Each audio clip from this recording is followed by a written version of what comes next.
सभी साथियों को अनुज सर का नमस्कार। आज मैं आपके लिए वो चीज़ लेकर के आया हूँ जो आप बहुत ढूंढ रहे हैं, बहुत परेशान हो रहे हैं और अब आपको परेशान होने की कोई भी ज़रूरत नहीं है। अगर हम हैं तो फिर परेशानी क्यों? अनुज सर हैं तो फिर क्या गम है? इसलिए आप टेंशन बिल्कुल ना लीजिए और हमारे साथ बने रहिए। हम आपको सिखाएंगे कि कौन कौन से फार्मूले आपको ज़रूरत है। तो पेन और कॉपी लेकर के बैठ जाइए। हम आपको एक एक फार्मूले से अवगत कराते रहेंगे। जो इम्पॉर्टेंट फार्मूले हैं वो हम आपको लिखवाएंगे और जितने भी इम्पॉर्टेंट फार्मूले आपको हम बताते हैं वो सब लिखते रहिएगा। ये एक बहुत ही इम्पॉर्टेंट टॉपिक होने वाला है आज और बहुत ही इसे ध्यान से आपको समझना भी है। तो ये क्या क्या फार्मूले होंगे वो आप समझते हैं। देखिए, सबसे पहले मैं आपको बात कर देता हूँ कि सिंपली इलेक्ट्रॉन, प्रोटॉन, न्यूट्रॉन ये सब चार्ज नोट कर लिए कहीं पर, है ना। रेडियस एटम का कितना होता है? 10⁻⁻10 मीटर होता है। रेडियस न्यूक्लियस का कितना होता है? 10⁻15 होता है। तो मैं शुरुआत कर लेता हूँ बिल्कुल यहीं से कि इलेक्ट्रॉन जो होता है, एक तो हम बात करें, ये होता है हमारे पास इलेक्ट्रॉन, यानी कि पेन पहले हम सेलेक्ट कर लें, पेन सही से ये हमने ले लिया। अब यहाँ पर हमने सबसे पहले इलेक्ट्रॉन लिया, यहाँ हमने प्रोटॉन लिया, यहाँ हमने न्यूट्रॉन लिया। तो मैं सिंपल सा आपको ये बता दूं कि इसका जो मास होता है 9.1 × 10⁻31 kg होता है। इसका जो मास होता है 1.672 × 10⁻27 kg में है, सब ये ध्यान रखना। और यहाँ 1.675 × 10⁻27, ठीक है ना। इस पे चार्ज सभी को पता है, बताने की ज़रूरत नहीं है। मास भी सबको पता था। E/m रेशियो ज़रूर जान लीजिए। इसका इलेक्ट्रॉन का E/m रेशियो 1.76 × 10⁸ हो जाता है। बड़ा लिख गया कुछ 8, 10⁸ हो जाता है और ये कूलम पर ग्राम होता है। उसके बाद इसका जो होता है प्रोटॉन का, ये तो आपका इलेक्ट्रॉन का हो गया। इसके बाद ये प्रोटॉन का देख लीजिएगा, 9.58 × 10⁴ कूलम पर ग्राम होता है। तो अब इसके बाद इलेक्ट्रॉन की डिस्कवरी जे थॉमसन ने की थी। प्रोटॉन गोल्डस्टीन ने डिस्कवर किया था। न्यूट्रॉन जेम्स चैडविक ने। प्रोटॉन गोल्डस्टीन ने किया था, इस बात का ध्यान रखिएगा। इसके बाद हम लोग नेक्स्ट पहुंच लेते हैं कि भाई हम आगे कंटिन्यू करते हैं कि भाई इसी के आगे हमें और कौन कौन से फार्मूले, जैसे हम आपको एक चीज़ और बताते हैं कि रेडियस एटम का ध्यान रखना है। रेडियस एटम का जो होता है वो 10⁻10 मीटर का होता है, यानी कि 1 एंगस्ट्रॉम भी बोल सकते हैं। जबकि रेडियस न्यूक्लियस का जो होता है वो 10⁻15 मीटर होता है, 1 फेमटोमीटर होता है। कुछ लोग इसे थोड़ा वेरी भी मानते हैं, तो उसमें बहुत परेशान होने की आपको ज़रूरत नहीं है। लगभग एग्जैक्ट वैल्यू मैंने, नियरली वैल्यू जो मानी जाती है मैंने दे दी। 1 मोल इलेक्ट्रॉन पे चार्ज कितना होता है? 96500 कूलम होता है, जिसे हम लोग 1 फराडे के लगभग मानते हैं। तो ये चीज़ आपने देखी, तो इसलिए आप इसको ध्यान रखिए। और ये मैंने अब आपको जो है ये बता दिया कि नेक्स्ट पेज पे हम लोग पहुंच लेते हैं और क्या करना है नेक्स्ट पेज पे वो भी मैं आपको बताता हूं। सबसे पहले मैं आपको ये बताऊं कि जो 1 फैराडे की वैल्यू है वो 1 फैराडे इज़ इक्वल टू होता है 96500 कूलम, ये ध्यान रखिएगा। और ये 1 मोल इलेक्ट्रॉन का चार्ज भी माना जाता है कि 96500 कूलम। नियरली होता है क्योंकि ये 500 नहीं आता है, 48 समथिंग आता है। इसी तरीके से कुछ फार्मूले हैं वो भी आप नोट करिएगा, जैसे कि वेवलेंथ लैम्डा जो होती है वो कैसे रिलेट करती है। Nu is equal to, structure of atom से रिलेटेड चल रहा हूँ, लगातार चलूँगा, पूरी वीडियो मिस बिल्कुल नहीं करेंगे आप। C/λ होता है, ठीक है, बिल्कुल ध्यान रखेंगे आप। एक एक वीडियो आपको बहुत ही इंपॉर्टेंट होने वाली है। तो अब इसी में nu bar is equal to हम लोग क्या कर लेते हैं, 1/λ इस तरीके से लिख लेते हैं। तो ये वेव नंबर, भाई न्यू बार का मतलब यहाँ वेव नंबर है और न्यू का मतलब यहाँ पर फ्रीक्वेंसी है, ध्यान रखिएगा। अब अगर न्यू बार को हम लोग लिखना चाहें तो 1/c/न्यू भी लिख सकते हैं। तो nu bar is equal to होता है न्यू/c भी हो जाएगा, इसमें भी कोई दिक्कत नहीं है। तो ये फार्मूले बहुत ही आपको कलेक्टिवली नहीं मिल पाएंगे, इसलिए मैं लगातार इनको लिख रहा हूँ। अब एक मैंने फार्मूला रेडियो फ्रीक्वेंसी का बनाया हुआ है। तो रेडियो फ्रीक्वेंसी में मैं आपको बताता हूँ कि रेडियो फ्रीक्वेंसी फार्मूला नोट करते रहिएगा, बिल्कुल आपको मिस नहीं करना है। एक एक फार्मूला वीडियो के साथ चलते रहिएगा, क्योंकि इलेक्ट्रोमैग्नेटिक रेडिएशन याद करने का मैंने मेथड बनाया हुआ है। तो वो मेथड इलेक्ट्रोमैग्नेटिक रेडिएशन का आप ध्यान रखेंगे, वो मेथड क्या होगा वो आपको पता रखना पड़ेगा। तो इस तरीके से मैं ज़रा सही कर लूँ इसे। कोई दिक्कत नहीं। यानी इलेक्ट्रोमैग्नेटिक रेडिएशन का जो फार्मूला है, मैग्नेटिक रेडिएशंस का फार्मूला कैसे याद करेंगे। फार्मूला का मतलब है रेडिएशंस का जो है कैसे हम लोग याद करेंगे, वो चीज़ आपको ध्यान में रखनी पड़ेगी। यानी कि सबसे पहले जो आती हैं, मैंने जिनकी एनर्जी ज़्यादा होती है वो सबसे ज़्यादा कॉस्मिक रेज होती हैं, और उनकी वेवलेंथ सबसे कम, जिसकी एनर्जी ज़्यादा होती है उसकी वेवलेंथ कम होती है। तो वेवलेंथ के अगर इंक्रीजिंग ऑर्डर में लगाओगे तो आपको पता है कि cosmic, gamma, X rays, ultra visible, infrared, micro और रेडियो। इसको याद करने की ट्रिक हमने बताई थी, कॉस्मेटिक गेम का X ray ultra visible in my radio. Cosmetic game का X ray ultra visible in my radio, मेरी वीडियोस को देखिएगा, उसमें बताया हुआ है। इसी तरीके से आप कुछ फार्मूले बहुत ही इंपॉर्टेंट है जो आपको बता रहा हूँ मैं, इस तरीके से आप चलेंगे तो अब हम आपको नेक्स्ट बता रहे हैं कि क्या आपको ध्यान रखना है और क्या नहीं ध्यान रखना है। ये सब चीज़ें बिल्कुल आपको डिट्टो याद रखनी। सबसे पहले हम लोग एनर्जी के फार्मूले की बात कर लेते हैं कि एनर्जी ऑफ ऑर्बिट क्या कैसे निकालते हैं। तो एनर्जी ऑफ ऑर्बिट एक्चुअल में पीजीटी में पूछा भी खूब गया है। मैं आपको बता देता हूँ कि 13/12 याद रखिएगा, अपॉन n स्क्वायर याद रखिएगा, इंटू जेड स्क्वायर याद रखिएगा, और ये वैल्यू किलो जूल पर मोल में आएगी। बहुत ही इंपॉर्टेंट फार्मूले कलेक्ट करने हैं। मैं आपको जितने टाइम पेपर के बचे हैं उतना ही टाइम लगेगा कल, वो आप ध्यान रखेंगे।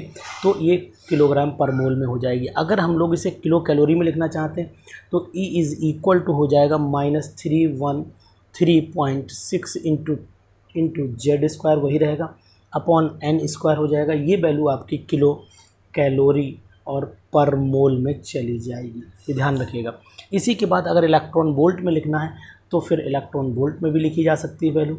इलेक्ट्रॉन वोल्ट में क्या वैल्यू होती है वो भी बता देता हूँ। इज़ इक्वल टू माइनस का 13.6 अपॉन में वही n स्क्वायर और इंटू जेड स्क्वायर, ये तो कॉमन से चलेगा, और यहाँ पर इलेक्ट्रॉन वोल्ट आ जाएगा। तो साथियों देखिए फार्मूले कैसे लगे, इस वीडियो को ज़रूर लाइक करते रहिएगा, क्योंकि मैं ये जानना चाहता हूँ कि वाकई में मैं जो कर रहा हूँ क्या वो आपके लिए फ़ायदेमंद है।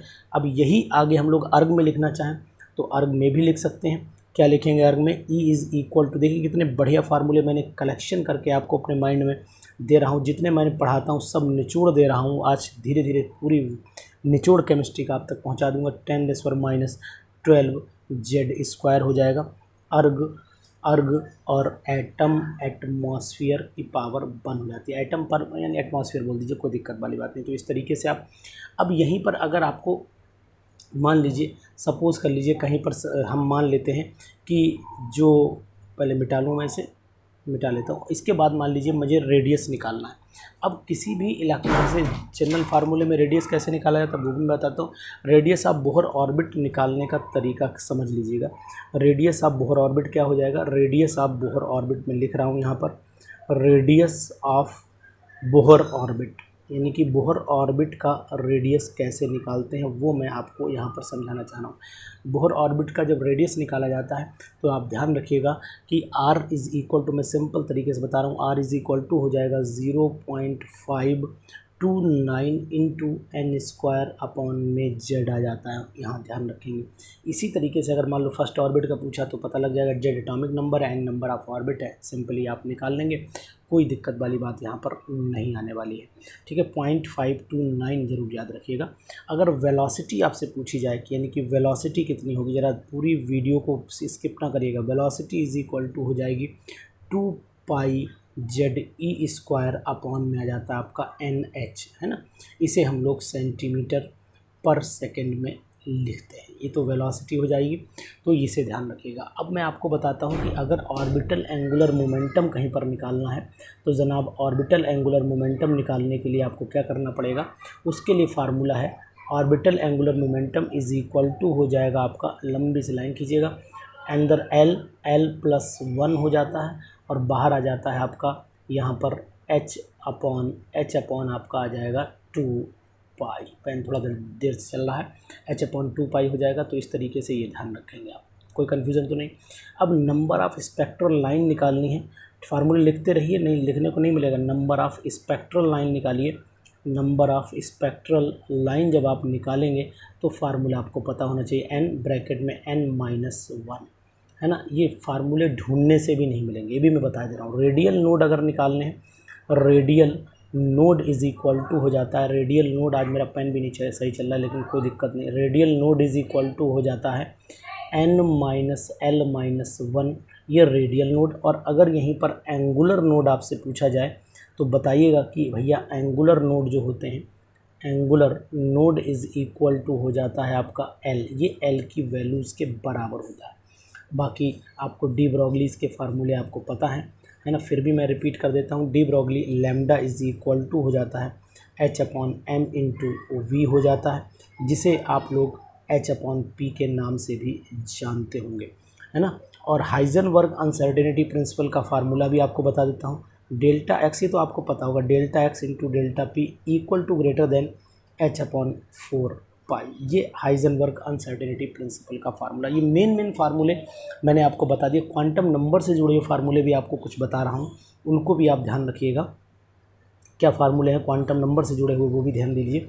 एक तो एल की वैल्यू जो होती है वो 0 to n-1 के बराबर होती है, सबको पता है। एम की वैल्यू जो होती है -l से लेकर के +l तक होती है, ये भी सबको पता है। एस की वैल्यू +12 -12 होती है। हमेशा एल की वैल्यू एन के बराबर आएगी, वैल्यूज़ टोटल वैल्यूज़, और जो एम की वैल्यू है वो n² के बराबर आएगी, और जो एस की वैल्यू है वो आपकी 2n² के बराबर आएगी। टोटल वैल्यूज़ जो होती है, एम की जो वैल्यूज़ होती है वो 2l + 1 के बराबर भी आती हैं। ये फार्मूले आपको ध्यान रखने पड़ेंगे। क्वांटम नंबर में ख़ास बात एक और भी है कि अगर हम s, p, d, f orbital देखें तो l की वैल्यू s के लिए 0 होती है, p के लिए 1, d के लिए 2 और f के लिए आपकी 3 हो जाती है। इस बात को भी आपको ध्यान में रखना पड़ेगा। तो ये कुछ फार्मूले थे जो मैंने एटॉमिक स्ट्रक्चर से जुड़े हुए बताए। अब मैं आपको कुछ फार्मूले बता रहा हूँ। पूरी वीडियो में आपको वो चीज़ें बताऊँगा जो वाकई में आपको ढूंढने पे नहीं मिलेंगी। अब मैं रेडियो एक्टिविटी इसी चैप्टर से थोड़ा जोड़ता हूँ, कुछ टर्म है रेडियो एक्टिविटी के, जैसे कि मैं आपको बताऊँ k इज़ इक्वल टू होता है 2 पॉइंट, लिखते रहिए जनाब, 2.303/T लॉग, यहाँ पर मैं इनिशियल कंसंट्रेशन रख देता हूँ, वो इनिशियल, और यहाँ पर फाइनल, जिसको A/A-x भी लिखते हैं। टी हाफ की वैल्यू, ये केमिकल काइनेटिक्स में फार्मूला लग जाते हैं, 0.693/K लग जाता है, इसको ध्यान रखिएगा। और average life tau is equal to होता है, tau is equal to 1.44 into T half, यानी कि ये हाफ लाइफ का 1.44 टाइम्स हो जाता है टाउ। इसे ध्यान रखेंगे। बहुत ही इम्पोर्टेंट एक फार्मूला है जो आपको ये बताएगा कि भाई ये मतलब अगर हमें कहीं पर वेरिएशन, मतलब उसका कंसंट्रेशन का डिसइंटीग्रेशन निकालना पड़ता है तो ये आपका हाफ n/n नॉट, मतलब से इनिशियल कंसंट्रेशन, ऊपर पावर n जरूर डाल दीजिएगा। यहाँ पर n जो होता है वो t, कैपिटल T/T हाफ के बराबर हो जाता है, जिसे आप बोल सकते हैं t is equal to n into T half. इस तरीके से आप इसको लिख सकते हैं। तो ये कुछ फार्मूले हैं। Number of n halfs lifes अगर आपको निकालनी, उसकी भी ट्रिक मैं बता रहा हूँ। Number of half lifes past, कितनी हाफ लाइफ पास हो चुकी, number of half life pass कितनी हो चुकी है, half life past is equal to हो जाएगा आपके लिए यहाँ पर n0/2 की पावर n हो जाता है। इस तरीके से आप इसको ध्यान रखिएगा। तो ये फार्मूले मैंने कुछ रेडियो एक्टिविटी के आपको बता दिए, इनको आप नोट कर लीजिए किसी पन्ने पे, ठीक है। इसी के कंटिन्यूएशन में मैं चल रहा हूँ और मैं अब पहुँच रहा हूँ धीरे से इलेक्ट्रोकेमिस्ट्री पे। कुछ जो ज़रूरी फार्मूले बताना आपको को ज़रूरत है। जैसे कि सबसे पहला फार्मूला आपको ध्यान रखना पड़ेगा कि जो नस्ट इक्वेशन है उसका फार्मूला क्या है, वो आपको बिल्कुल याद रहना चाहिए। क्या ये फार्मूला है पता है आपको? नस्ट इक्वेशन का फार्मूला है E cell is equal to होता है E0 cell minus 0.0591/n log initial concentration, अब concentration of product upon concentration of reactant लिखता हूँ। ये सब पूरा फार्मूला रिडक्शन पोटेंशियल पे बनाया गया है, इसलिए आप ध्यान रखिएगा ये वैल्यूज सब रिडक्शन पोटेंशियल पे ही रखी जानी चाहिए। एक फार्मूला और है, E0 cell is equal to होता है आपका E0 right minus E0 left. इसको भी आप बिल्कुल ध्यान रखेंगे, इससे भी हम लोग वैल्यूज़ निकालते हैं। इसी तरीके से एक फार्मूला है delta G0 is equal to minus NFE0 cell होता है। इससे भी न्यूमेरिकल बहुत सारे कैलकुलेट होंगे। और अगर मतलब केसी का रिलेशन देखा जाए तो केसी का जो रिलेशन होता है वो क्या निकल के आएगा, वो मैं आपको बता देता हूँ यहाँ पर कि केसी जब निकाला जाता है तो फिर ई सेल की वैल्यू, उस समय ई सेल की वैल्यू जो है वो 0 हो जाती है। तो अगर हम लोग देखें ध्यान से तो मैं आपको बता देता हूँ यहाँ पर कि फार्मूला आपके सामने E cell is equal to हो जाता है E not cell -0.0591 upon N, और लॉग हो जाता है यहाँ पर कंसंट्रेशन। मान लो कोई रिएक्शन सी था, सी के मोल सी डाल दीजिए, डी के मोल आप डी डाल दीजिए, ए के मोल आप ए डाल दीजिए, और यहाँ पर बी के मोल आप बी डाल दीजिए। तो फिर इसका मतलब ये लॉग के सी हो गया और ये वैल्यू ज़ीरो, तो ज़ीरो इज़ इक्वल टू हो जाता है E not cell is -0.0591 upon N log K C हो गया। अब आप निकाल सकते हैं, इसे ले आई तो E not cell is equal to हो जाएगा, E not cell is equal to हो जाएगा 0.0591 अपॉन एन लॉग के सी। ये एक रिलेशन भी आपको ध्यान रखना पड़ेगा, बहुत ही इम्पॉर्टेंट रिलेशन है जो मैंने अभी आपको बताया हुआ है। इसी तरीके से कुछ ऐसे टर्म्स हैं जो हमेशा आपको याद रखने पड़ते हैं, जो हमेशा आपके काम आते हैं। तो ये टर्मिनोलॉजी आप बिल्कुल भूलिएगा नहीं। मैंने इलेक्ट्रोकेमिस्ट्री के चैप्टर में भी बहुत सारे टर्म इलेक्ट्रोकेमिस्ट्री से जुड़े हुए बताए हैं और उनको पढ़ाया भी है मैंने। तो वो कौन कौन से टर्म और मैंने पढ़ाए थे वो भी मैं आपको इंडिकेट कर दूंगा कि भाई इलेक्ट्रोकेमिस्ट्री में ये बातें भी आपको ध्यान में रखनी पड़ेंगी। तो इसलिए कहीं भी किसी भी तरीके से मेरे साथ बने रहिएगा, आपको जाना कहीं भी नहीं है। मैं आपको एक एक फार्मूले से रिलेटेड अवगत कराता रहूँगा और ये फार्मूले आपके लिए बहुत ही रिस्पॉन्सिबल होंगे, क्योंकि एग्ज़ाम में कभी कभी डायरेक्ट फार्मूला भी पूछ लेते हैं और ये डायरेक्ट फार्मूले बहुत हट जाते हैं उस समय जिस समय आपको जरा भी एक भी फार्मूला मिस कर रहा होता। तो आपने नोट कर लिया होगा इतनी देर। मेरे बात करने का पर्पज़ सिर्फ यही था कि आप थोड़ी देर नोट कर लीजिए। अब मैं क्या करता हूँ, कहीं पर अगर आपको इफ सेल की इफ़िशियंसी पूछी जाए तो सेल की इफ़िशियंसी ईटा होती है, ईटा इज़ इक्वल टू हो जाता है delta G upon delta H हो जाता है। इसको भी लिख सकते हैं माइनस वही N F E not cell, या ई सेल है तो ई सेल लिखा रहने दीजिए, नॉट है तो ई नॉट सेल, लेकिन यहाँ जी नॉट लगाना पड़ेगा, अपॉन आपका वही डेल्टा एच हो जाता है। ये इफ़िशियंसी ऑफ द सेल निकाली जा सकती है। अगर प्रेशर में दिया है तो वही log product P2 upon P1 कर दीजिएगा, उसमें आपको कोई दिक्कत नहीं आने वाली। इस तरीके से कुछ फार्मूले हैं जो बहुत ही इम्पोर्टेंट बन जाते हैं। ये फार्मूले मैंने आपको बता दिए जो मुझे अभी समझ में आए, और इसी से जुड़े हुए कुछ फार्मूले मैंने इसके टॉपिक में बताए थे। जैसे कि मैं आपको बता दूं कि मैंने आपको बताया होगा कि स्पेसिफिक कंडक्टेंस है ना, इसी तरीके इक्वलेंट कंडक्टेंस आपको बताई होगी, और ऐसे molar conductance lambda M is equal to बताया था मैंने कप्पा इंटू 1000 अपॉन सी। अगर इक्वलेंट है तो यहाँ EQ लिख दीजिए, यहाँ कप्पा इंटू 1000 अपॉन यहाँ पर n आ जाएगा, मतलब नॉर्मलिटी आ जाती है। इस तरीके के फार्मूले याद रखिएगा, है ना। ये सब फार्मूले आपको बिल्कुल याद रखने, किसी भी कीमत पे इन फार्मूले को आपको मिस नहीं करना है। बाकी आप बहुत ही समझदार हैं। और एक फार्मूला आपको और भी ध्यान रखना है, lambda alpha is equal to होता है lambda C upon lambda M infinite भी लगा सकते हो, यहाँ एम भी लगा सकते हो, यहाँ एम भी लगा सकते हो, कोई दिक्कत वाली बात नहीं। तो ये सभी फार्मूले मैंने आपको बता दिए। बाकी फैराडेज़ का फर्स्ट लॉ का W is equal to Z into Q होता है, Q is equal to ZIT होता है। तो ये सब फार्मूले भी आप बहुत ही आसानी से पढ़ लेंगे, इनको छोड़ना नहीं, इनको किसी भी कीमत पर आपको मिस नहीं करना है, ठीक है ना। याद रहेगा आपको, मेरा एक एक फार्मूला बताया हुआ याद रहेगा। चलिए बहुत अच्छी बात है। इसी से जुड़े हुए कुछ और भी हम आगे बढ़ लेते हैं। अब हम लोग बात कर लेते हैं कुछ और टॉपिक पर, जैसे कि बात कर रहे हैं फार्मूले पे। एक तो आप गैस लॉ के फार्मूला ध्यान रखिएगा, वही P1 V1 is equal to P2 V2, बताने की ज़रूरत नहीं। V1 upon T1 is equal to V2 upon T2, सभी को पता है।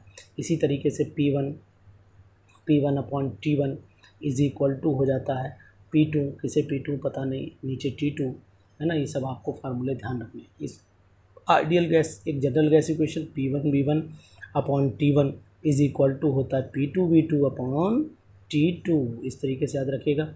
अब एक मैं आपको और बताता हूँ कि ideal gas equation PV is equal to होता है, आपको पता है NRT होता है, बहुत ही पढ़े लिखे बच्चे हैं आप लोग। PV is equal to W upon MRT भी लिखा जाता है। V को अगर नीचे लिखा है तो P इज़ इक्वल टू आपका मास अपॉन वॉल्यूम डेंसिटी हो जाती है, DRT हो जाता है, और DRT नीचे आपका M आ जाता है। तो ये रिलेशन भी आपको ध्यान रखना है।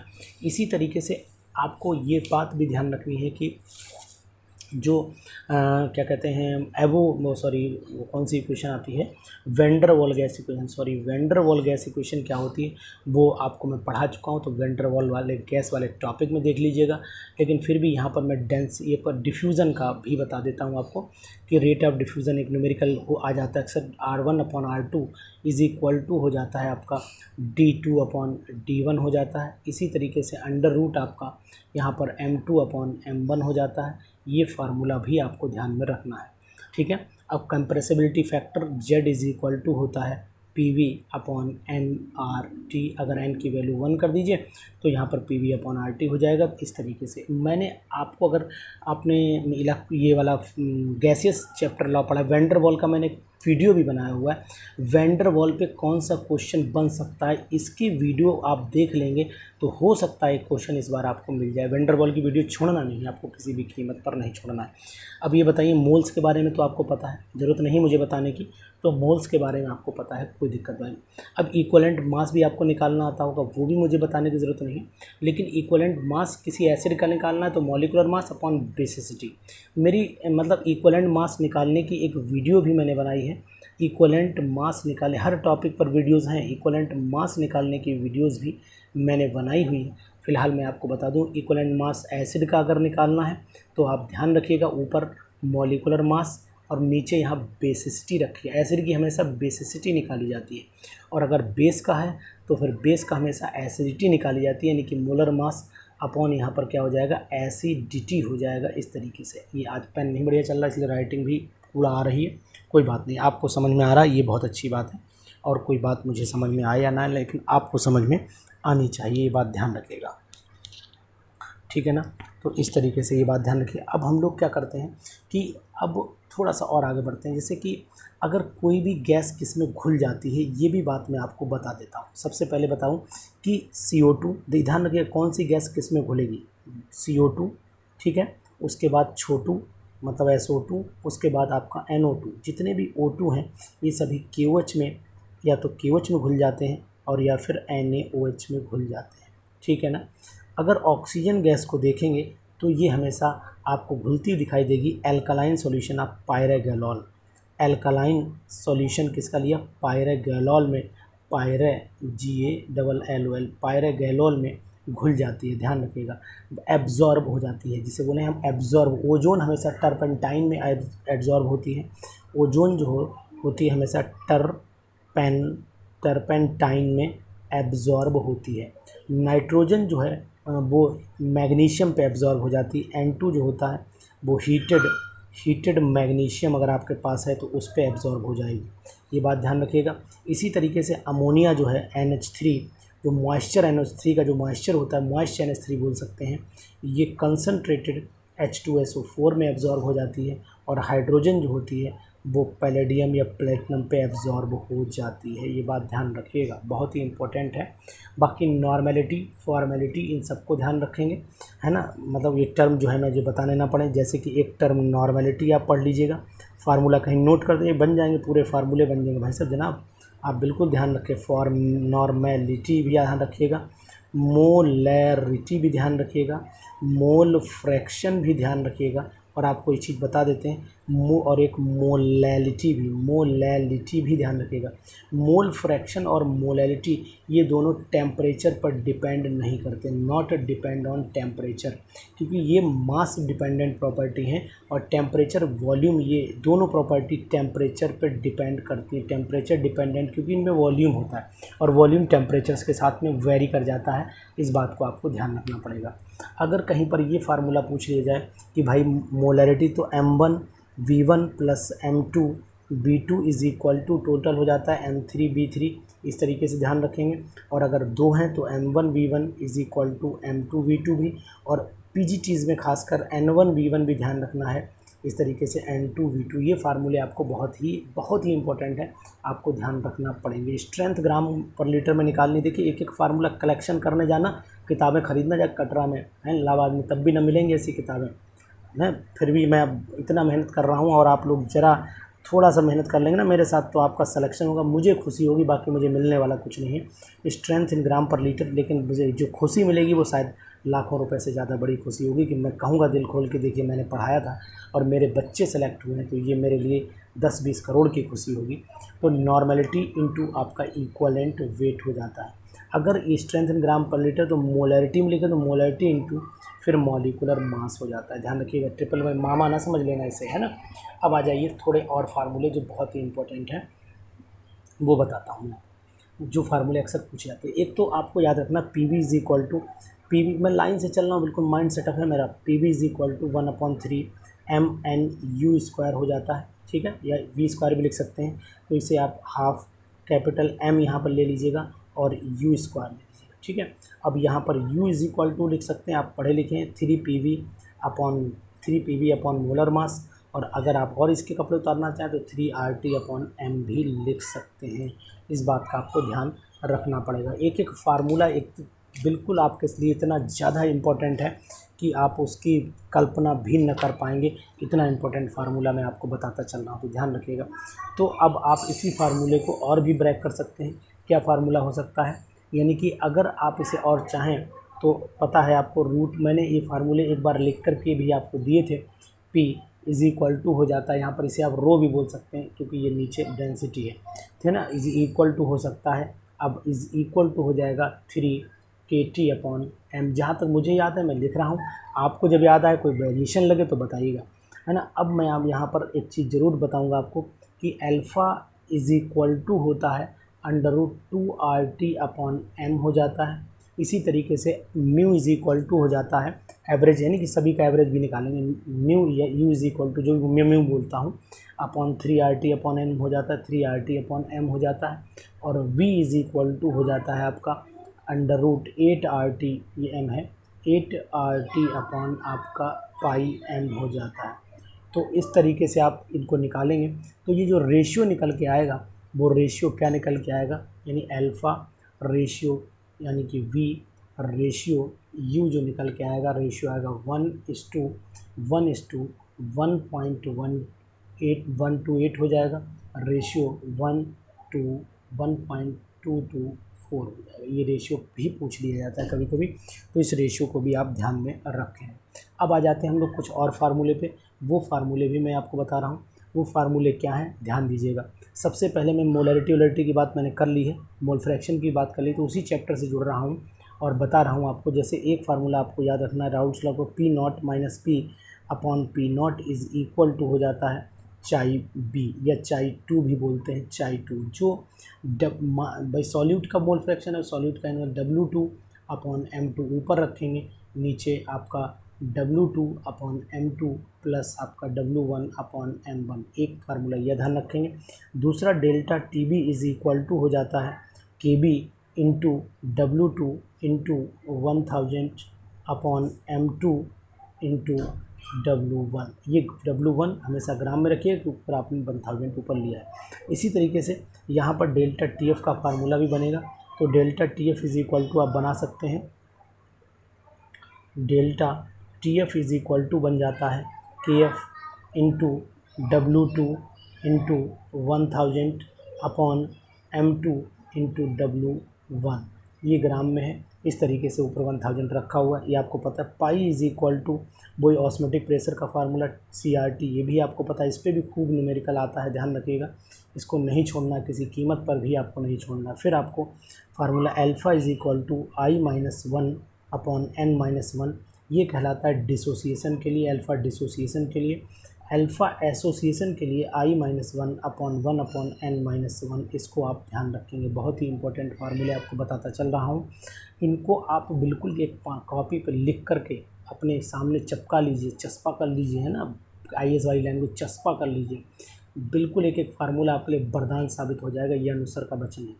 अब आगे नेक्स्ट आप सॉल्युबिलिटी का formula KSP is equal to हो जाता है, KSP इज़ इक्वल टू हो जाता है आपका S², पता है आपको, है ना। तो अब ये वेरी भी करता है, जैसे अगर मान लो कहीं पर ज़्यादा है तो वो आप अपने आप फार्मूला 4s³ भी बन जाता है ना, KSP is equal to 4s³। अब आपको याद आ चुका होगा कि आप पढ़ाते भी होंगे 12th वालों को, तो ये फार्मूला आपको याद आ चुका होगा, है ना। अगर AB है तो AB2 है, AB3 है, उसी के हिसाब से फार्मूला बदलता है। तो अब हम लोग दूसरे फार्मूले में पहुँचते हैं कि आपको K इज़ इक्वल टू, अगर कोई रिएक्शन मान लो, चलो पहले एक रिएक्शन लिख लेते हैं, जरा पानी पी लो थोड़ा सा।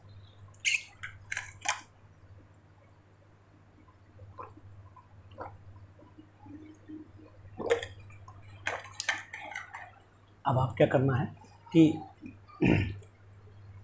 अब आपको Kc एटॉम यानी कि Kc इज इक्वल टू हो सकता है, अगर रिएक्शन आपको पता है, रिएक्शन लिखने की जरूरत तो नहीं, C की पावर C हो जाता है, D की पावर D हो जाता है, अपॉन A की पावर A हो जाता है, और B की पावर आपका B हो जाता है। इस तरीके से ये फार्मूला है, तो ये Kc निकाला जा सकता है।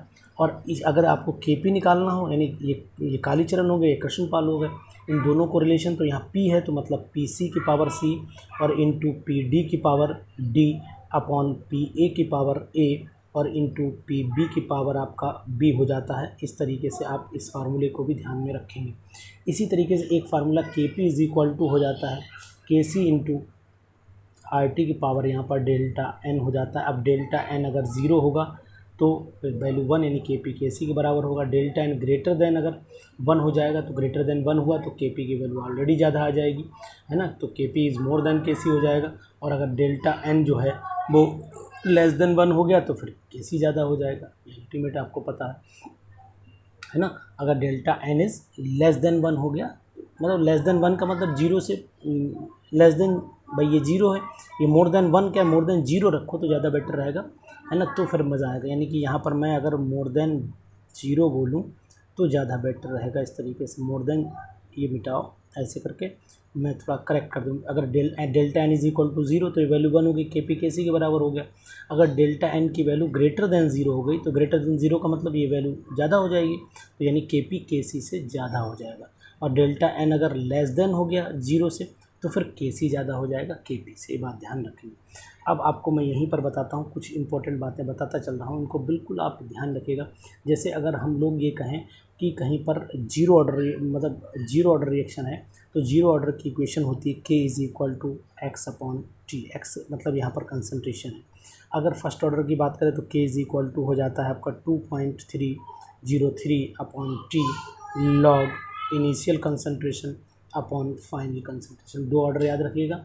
अगर आपको तीसरा ऑर्डर याद करना है तो भी बता देना, K इज़ इक्वल टू हो जाएगा 1 अपॉन टी, है ना, यहाँ पर इंटू एक्स, यानी एक्स की कंसनट्रेशन नीचे हो जाएगा A ब्रैकेट में A माइनस एक्स हो जाएगा, A माइनस है एक्स हो जाएगा, थोड़ा सही कर दो इसे, एक्स हो जाएगा इस तरीके से। थोड़ा पेन आज मेरा साथ नहीं दे रहा है, कोई बात नहीं, मॉइस्चर ज़्यादा आ गया इसलिए इसे फिसल नहीं रहा है बढ़िया से।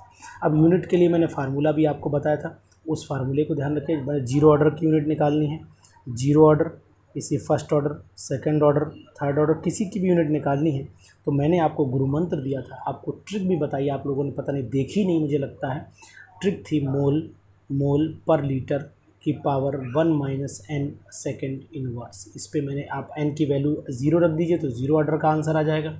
n की वैल्यू अगर आप 1 रख देंगे तो फर्स्ट ऑर्डर का आंसर आ जाएगा, n की वैल्यू 2 रख देंगे तो सेकंड ऑर्डर का आंसर आ जाएगा। सब आंसर आपके आते चले जाएंगे, आपको किसी भी तरीके से परेशानी नहीं होगी। अब यहीं पर इन्हीं का टी हाफ, वही रेडियो एक्टिविटी वाला पढ़ लीजिएगा, कोई दिक्कत नहीं आएगी। रेडियो एक्टिविटी वाला टी हाफ पढ़ डालिएगा और उसी का आप जो है वो रेट कांस्टेंट K की वैल्यू भी सेम कंडीशंस में आ जाएगी। अब यहाँ पर अनहीनियस का फार्मूला आपको K इज़ इक्वल टू होता है, K इज़ इक्वल टू होता है A E raise to the power minus E upon RT होता है। ये फार्मूला ध्यान रखना है। इसी का दूसरा फॉर्म अगर देखना चाहें तो लॉग, यहीं से क्लेसियस क्लेपियन का मिलता हुआ मामला है, K2 upon K1 is equal to हो जाता है, वहाँ डेल्टा एच होता है, यहाँ एक्टिवेशन एनर्जी होती है 2.303, यहाँ R होता है, ब्रैकेट में आपका T2 माइनस T1 और नीचे आपका T1 T2 हो जाता है। कोई दिक्कत नहीं, ये फार्मूला भी ध्यान में आपको रखना पड़ेगा, बहुत ही इंपॉर्टेंट है। अब मैं बताता हूँ आपको नेक्स्ट फार्मूला, जैसे कि आपको pH याद रखनी है तो pH इज़ इक्वल टू हो जाता है, pH इज़ इक्वल टू हो जाता है minus log H positive ion की कंसनट्रेशन। इसी तरीके से POH जो हो जाता है, POH is equal to minus log OH ion negative concentration, OH ion negative concentration हो जाती है, ध्यान रखिएगा। और pH प्लस POH जो होती है वो हो जाती है यहाँ पर 14 यानी कि 14 हो जाती है, इसका ध्यान रखना है आपको। बाकी मैंने फार्मूले अभी एक वीडियो डाली है उस पर सब लगाए हुए, इसलिए बार बार नहीं लिखूँगा, उन फार्मूलों को नहीं लिखना है मुझे, मैं केवल कुछ इंपॉर्टेंट फार्मूले ज़रूरत है। pH इज़ इक्वल टू होता है pKa प्लस लॉग, ये हेंडरसन हेसलवॉक इक्वेशन है, सॉल्ट अपॉन एसिड, ये मैंने अभी पढ़ाई थी, जल्दी ही पढ़ाई थी, सॉल्ट अपॉन एसिड हो जाता है। अगर यहाँ पर POH निकालना है या बेस की निकालनी है वैल्यू तो POH इज़ इक्वल टू हो जाता है यहाँ पर P के बी हो जाता है, प्लस यहाँ पर लॉग सॉल्ट अपॉन एसिड, यानी POH रखना, ध्यान रखना, सॉल्ट अपॉन एसिड आप यहाँ पर सॉल्ट अपॉन बेस यहाँ पर लिख लेंगे, कोई दिक्कत वाली बात नहीं। इस तरीके से बफर कैपेसिटी कैसे निकाली जाती है वो भी मैंने फार्मूला आपको पढ़ाया था कि buffer capacity is equal to हो जाता है, buffer capacity is equal to हो जाता है यहाँ पर डायरेक्ट n अपॉन क्या लिख सकता हूँ, डेल्टा pH की वैल्यू, या केवल pH लिख दीजिए, कोई दिक्कत वाली बात नहीं है। इसी तरीके से हाइड्रोलिसिस कांस्टेंट भी मैंने पढ़ाए थे कि hydrolysis KH is equal to क्या बताया था मैंने, KW अपॉन इस तरीके से KA बताया था। इसी जैसे बेस का निकालना है तो KW अपॉन KB हो जाएगा। बाकी पूरे फार्मूले मैंने इस चैप्टर में पढ़ा दिए थे स्ट्रेंथ वाले में, इसलिए यहाँ पर मैं डिस्कशन नहीं कर रहा हूँ, वो वीडियो आप देख करके इसे लगा सकते हैं। मैंने थर्मोडायनेमिक्स के भी लगभग सभी फार्मूले बता दिए, क्लेसियस, क्लेप्रियन। मैं यहाँ पर केवल थर्मोडायनेमिक्स में आपसे नाम से बताऊँगा क्योंकि मैंने थर्मो के फार्मूले मैक्सिमम थर्मोडायनेमिक्स के फार्मूले थर्मोडायनेमिक्स वाली वीडियो में मैंने बता रखे हैं। यहाँ पर आपको मेनली क्लेसियस क्लेप्रियन का फार्मूला, गिब्स फ्री एनर्जी का फार्मूला और ये इक्वेशन गिब्स डोहम इक्वेशन भी आपको याद रखनी है। तो ये सब चीज़ें आपको बिल्कुल फिक्स कर लेनी है। तो ये मैंने कुछ कलेक्ट किए थे फार्मूले और वो फार्मूले आप तक मैंने पहुंचाए। थर्मोडायनेमिक्स के फार्मूले, इलेक्ट्रोकेमिस्ट्री के फार्मूले, गैसियस स्टेट के फार्मूले, ये सभी मैंने फार्मूले डाल रखे थे।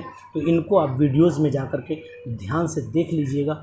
और अगर आपको और भी कुछ फार्मूले से रिलेटेड जानकारी चाहिए हो तो मैं आपके साथ में हूँ, कोई प्रॉब्लम आपको नहीं आने दूँगा, ये मेरा आपसे वादा है। तो इस वीडियो को मैक्सिमम शेयर कर दीजिएगा लोगों तक, सब्सक्राइब कर दीजिएगा और PGT 2021 में आप अपने आप को प्रिपेयर करिए। यही मेरी ईश्वर से कामना है कि ये हमारा गोल है, ये हमारा एम है और ये हम यहाँ पर खड़े हुए हैं। ध्यान रखिएगा, इस तरीके से हमारा ये बना हुआ स्ट्रक्चर, हम दौड़ रहे हैं तो हमारा जो तीर है वो सीधा निशाने पर लगना चाहिए और निशाना हमारा है PGT केमिस्ट्री 2021। यही सिलेक्शन हमारे लिए रिस्पॉन्सिबल है। कुछ लोग इतना घूम के आते हैं, कुछ लोग ऐसे जाते हैं, लेकिन कुछ लोग सीधा तीर मारते हैं और जो सीधा तीर मारते हैं वही लोग सेलेक्ट होते हैं। तो दोस्तों, कैसी लगी मेरी कलेक्शन? क्योंकि मैं जो भी चीज़ लाता हूँ कुछ हट के लाता हूँ, कुछ हट के करना चाहता हूँ और उस कुछ के हट के करने में मैं बहुत कुछ करना भी चाहता हूँ, लेकिन वही बात है, समय कम है, मांग ज़्यादा है। उस समय के अनुसार भी मैंने आपको जो मदद कर पाए, जितने फार्मूले मैंने कलेक्टिवली लिख दिए हैं वो आप इनको पढ़ लीजिए, रिवाइज़ कर लीजिए और प्रैक्टिस भी कर लीजिए। मैंने इस बार जो डाले हैं वीडियोस उनको आप ध्यान से देखिएगा। और एक विशेष साथियों मैं आपको बात बता दूं कि मैंने जो वीडियोस पॉलीमर्स पे, यानी कि जो पॉलीमर्स पे लगातार रोज़ एक वीडियो डाल रहा हूँ, इन पॉलीमर्स की वीडियोस को आप ज़रूर ध्यान से देख लीजिए। क्योंकि मैं आपको बता देता हूँ, अगर आपको मेरी बात पे ज़रा भी विश्वास नहीं है तो ध्यान दीजिए कि नाइलॉन 6 का क्वेश्चन अक्सर आता है, डेक्रॉन का क्वेश्चन अक्सर आता है, नोट करिएगा, डेक्रॉन का क्वेश्चन अक्सर आता है और ब्यूना एस रबर का क्वेश्चन अक्सर मिल जाएगा आपको ये, और नेचुरल रबर का भी क्वेश्चन अक्सर मिलेगा। तो ये सब वीडियोस रोज़ आएंगी, रोज़ देखते रहिए, ज़्यादा से ज़्यादा दोस्तों को शेयर कर दिए। मैं चाहता हूँ कि मेरा पूरा यूपी PGT में पहुँचे और जितने मेरे साथी मेरे चैनल को देख रहे हैं ये मैक्सिमम लोग सेलेक्ट हों और सेलेक्ट होकर आगे बढ़ें, इस देश की केमिस्ट्री बदल जाए, यही इरादा लेकर के मैं आपको पढ़ा रहा हूँ। मैं चाहता हूँ इस देश की केमिस्ट्री बदलना, क्योंकि लोगों ने केमिस्ट्री को ऐसा पढ़ाया कि लोग बोर होने लगे। और मैं चाहता हूँ कोई भी बच्चा, कोई भी स्टूडेंट बोर ना हो, उस केमिस्ट्री से आप लोग भी वाकिफ़ कराइएगा। यही उम्मीद जगाने मैं लगातार रोज़ आता हूँ और अपने आप का इस भरसक मेहनत में थोड़ा सा सपोर्ट ज़रूर करता हूँ। तो मिलिएगा नेक्स्ट वीडियो में, तब तक के लिए नमस्कार, जय हिंद, जय भारत।